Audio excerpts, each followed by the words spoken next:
अरे कैसे अचीव करा ये इंपोर्ट सब्स्टिट्यूशन? कैसे अचीव करा?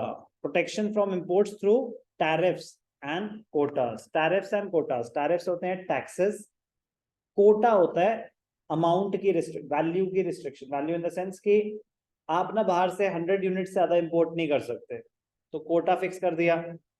आप 500 नहीं कर सकते, 100 की लिमिट है, तो वो हो गया कोटा रिस्ट्रिक्शन। टैरिफ कर लो इंपोर्ट, 50% है ड्यूटी, तो वो हो गए टैरिफ। टैक्सेस बढ़ाने का पर्पस था डिस्करेज करना कि आप बाहर से इंपोर्ट करो ही ना, आप बाहर से इंपोर्ट करो ही ना। Government made use of two ways to protect goods produced in India. Indian producers को, डोमेस्टिक प्रोड्यूसर्स को प्रोटेक्ट करने के लिए दो तरीके ढूंढे उन्होंने। एक तो टैरिफ्स, टैरिफ्स मतलब taxes, taxes levied on imported goods. कह रहे इंपोर्टेड गुड्स पे ज्यादा टैक्सेस इंपोज कर दो तो महंगे हो जाएंगे बाहर का सामान, तो डिमांड गिर जाएगी। The basic aim for imposing heavy duty on imported goods was to make them more expensive and discourage their use. Second, quotas. Quotas refer to non-tariff barriers imposed on the quantity of imports and exports. It is fixing the maximum limit on imports of a commodity by a domestic producer. तो limit on imports की maximum आप इतना ही import कर सकते हो, limit set कर दी। The tariff on imported goods and fixation of quotas helped in restricting the level of imports.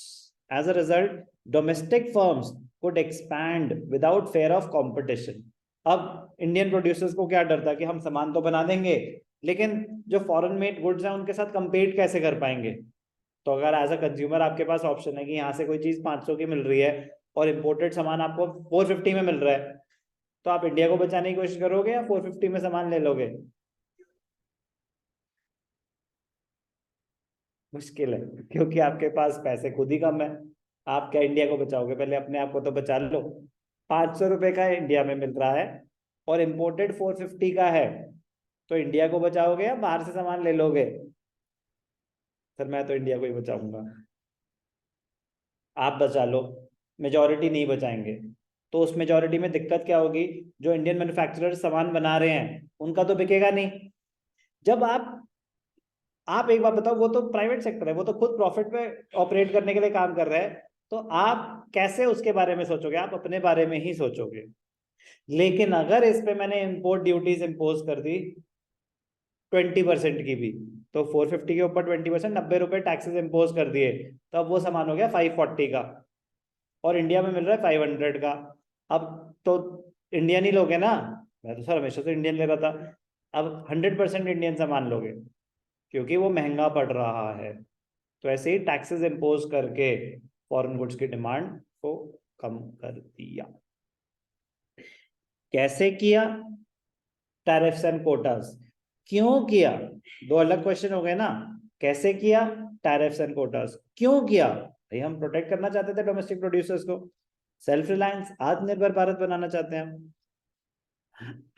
The policy of protection in the form of import substitution is based on the notion that industries of developing nations like India, they are not in a position to compete against the goods produced by more developed economies. कैसे कहाँ compete कर पाएंगे हम उनके साथ?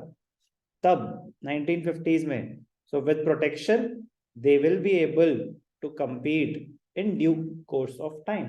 हौले हौले हो जाएंगे बड़े, तब कर लेंगे compete, अभी तो रुको।